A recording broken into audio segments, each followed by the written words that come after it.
as a final thought, a little bit about the culture and leadership. And this is probably, from my perspective, the most important part, because ultimately it's people who make something, failure or hopefully something that goes well. Coming back to the psychological safety, it's up to the leaders of a company, in this case yourselves in your programs, to be able to build that environment. The environment that you will have an influence on will be very important, because there's a saying that myself and my manager used to talk about, which is called, you get what you tolerate. Yeah. That means that if for example, if one of your team always arrives a little bit late, or they're always a little bit lax at meetings, or they're a little bit, and it's kind of like just on the edge, but you're not quite sure, but you tolerate it. But then that starts becoming, well, the other people say like, well, they're getting away with it, why can't I? So therefore that doesn't mean that you have to be a tyrant and like, slamming fists on the table and anything like that, but you have to set the standards.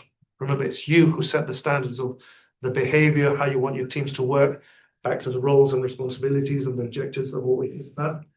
You're the one who everybody looks up to. People will always mimic those above them. So, when in companies, I'm absolutely certain that everybody in this room has lived this, that, you have your cultures and values that the marketing team have come up with. And, the first thing you say is everybody has a bit of a laugh in the canteen, because they go like, yeah, but the CEO and the executive committee, we don't see them behaving that way. Why should we? So, the company is never going to be perfect, but you as the future leaders of big programs will be able to have that big impact and that control over how you behave and how people see you. Yeah, and how people see you, they will want to mimic. And if you behave in a good, proper way as a proper leader, an inspirational leader, they'll want to become you. Yeah.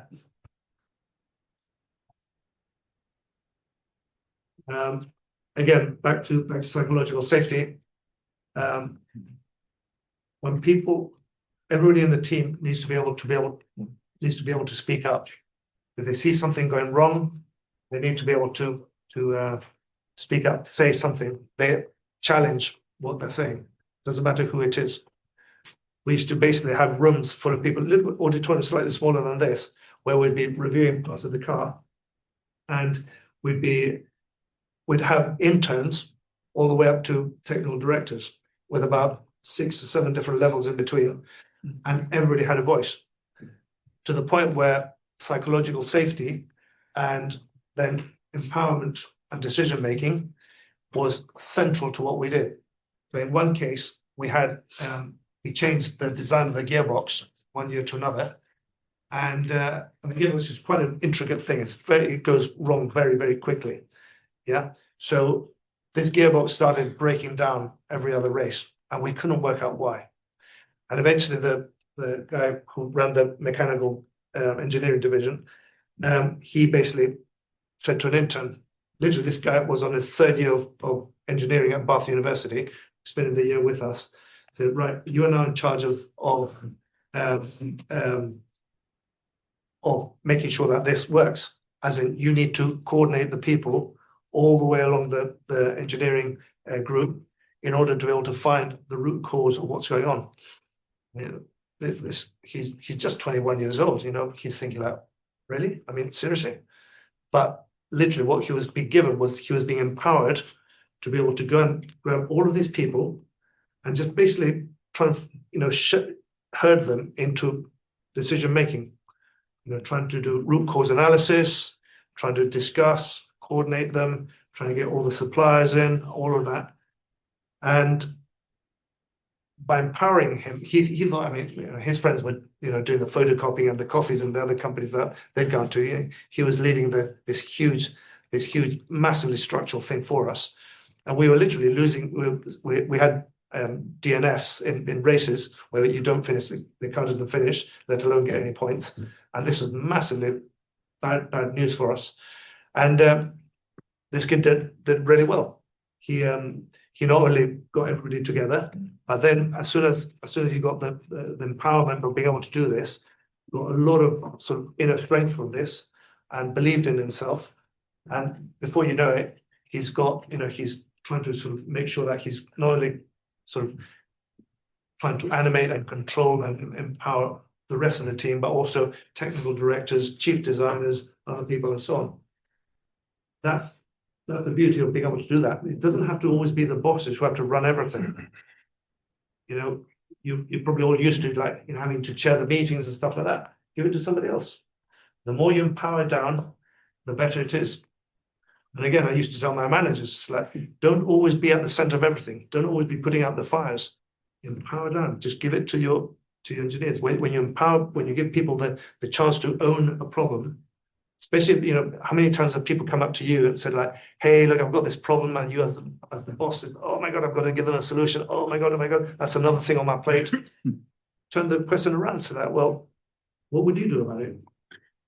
Generally, the person who comes to you with a problem will have a fairly good idea of what the solution is or could be, but they don't feel quite happy enough or empowered enough to be able to suggest that solution because they don't want to get their fingers caught.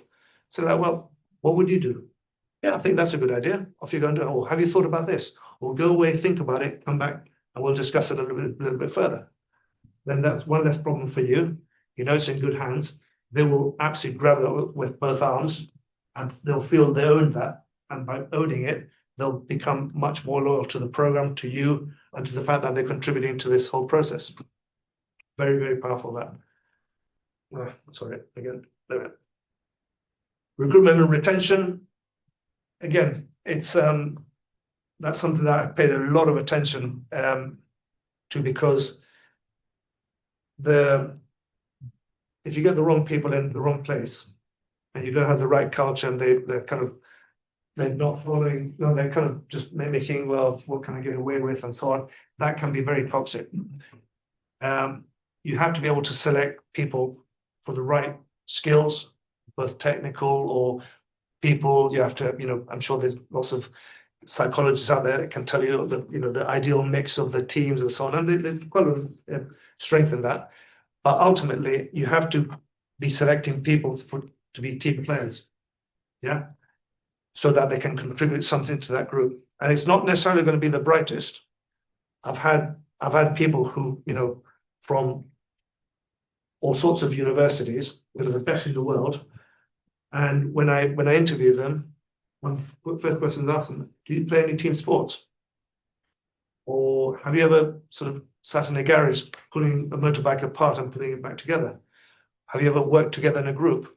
Because sometimes people are so bright that they'll think that they've got the answer to everything, and that's a one man or one woman show, and everybody has got to coalesce around them. No. Team players are the ones that you want.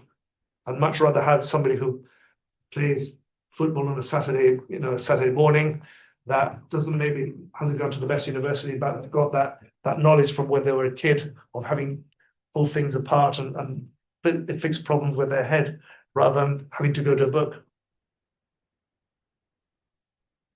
And again, back to communication. Being close to your people is super important. And I'm not saying again that you'll be able to be close to everyone in your group, because I'm sure they're quite a bit decentralized over Zoom and all this sort of thing. But the more that you can be close to your people, the better.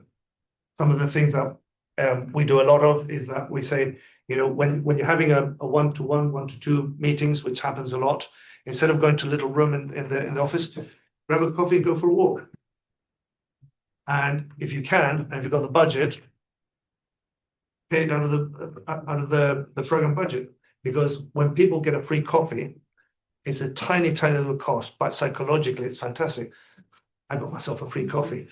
It might seem small, but it's amazing. It's amazing the power of coffee.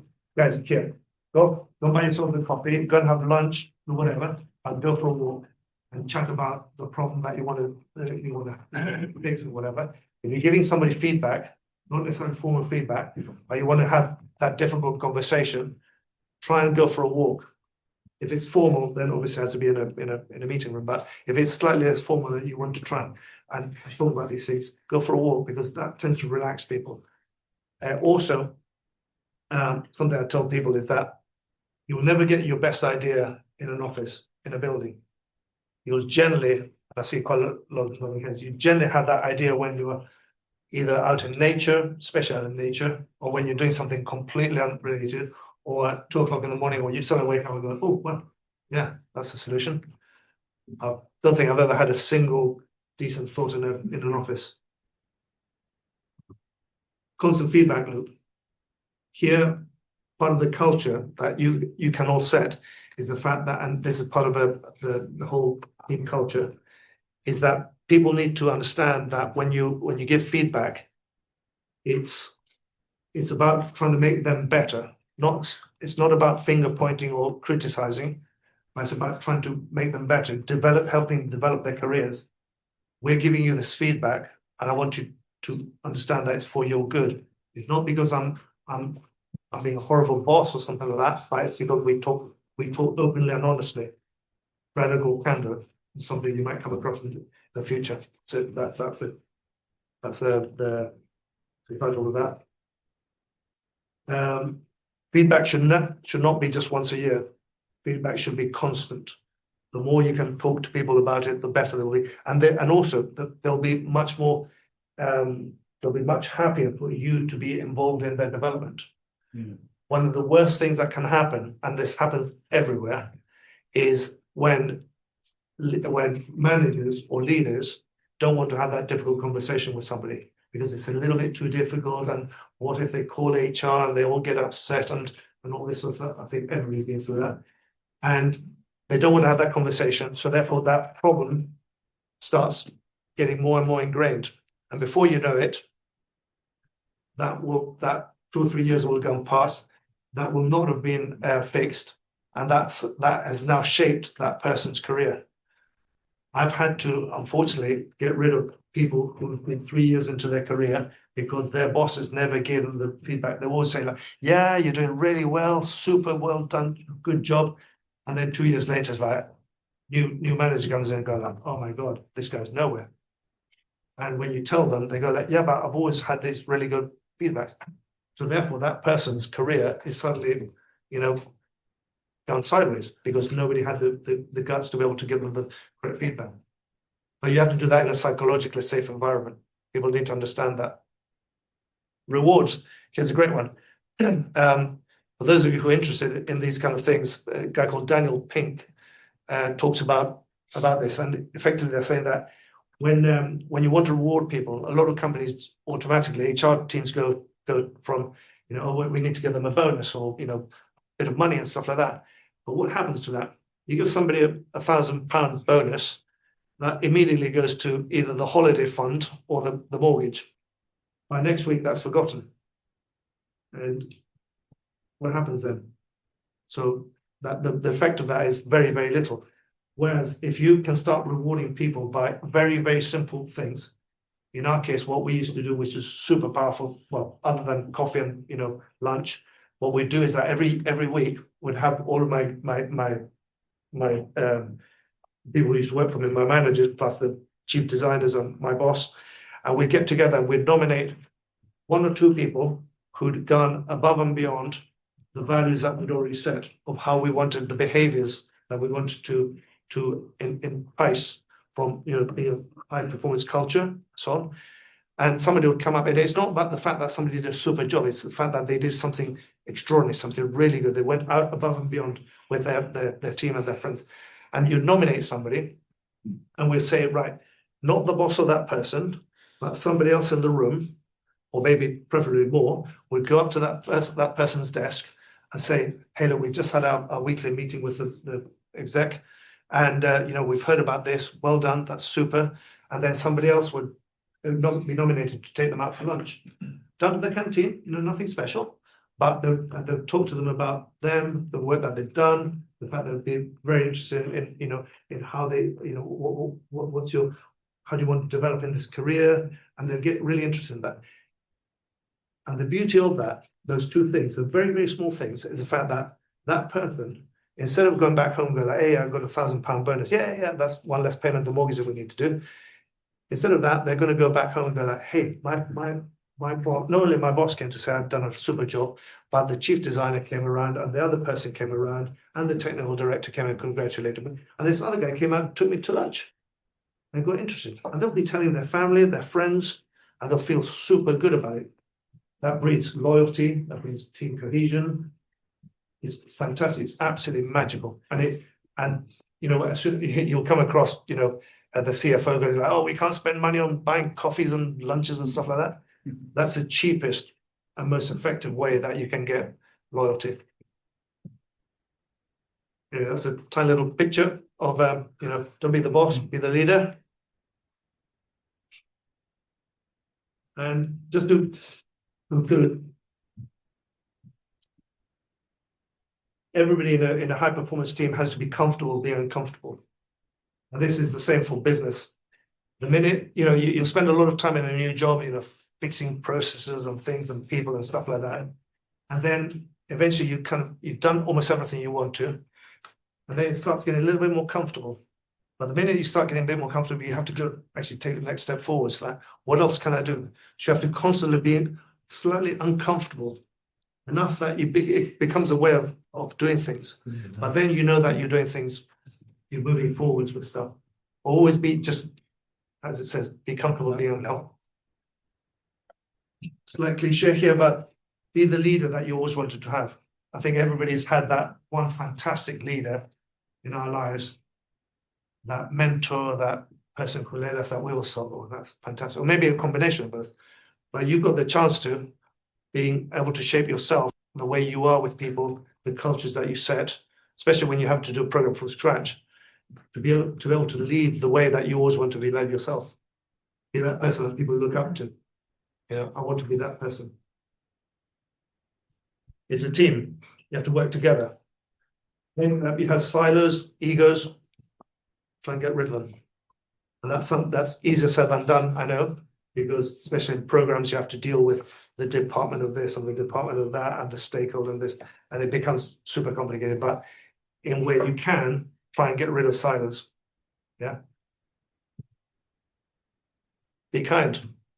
That's something that's often forgotten in business. You know, coming back to the psychologically safe environments. If you're kind to people, you know, don't be nasty about things. Just try and explain things, why we're doing things, what the decisions that we're making. You know, sometimes you're gonna have to fire people. Those are the difficult conversations. Have those conversations, but be nice, be kind. You'll always be respected for that. And the most difficult one, I suppose, is make it fun. Yeah. You know, you'll I'm sure you'll be able to organize sort of all those sort of social activities and so on. But that's again, you know, when you take people out to these assault courses and stuff like that, that's where real teams are and the whole thing, the whole team comes together. Anyway, that's really it. I don't know how we're doing for time, but 45 minutes or something. Any questions?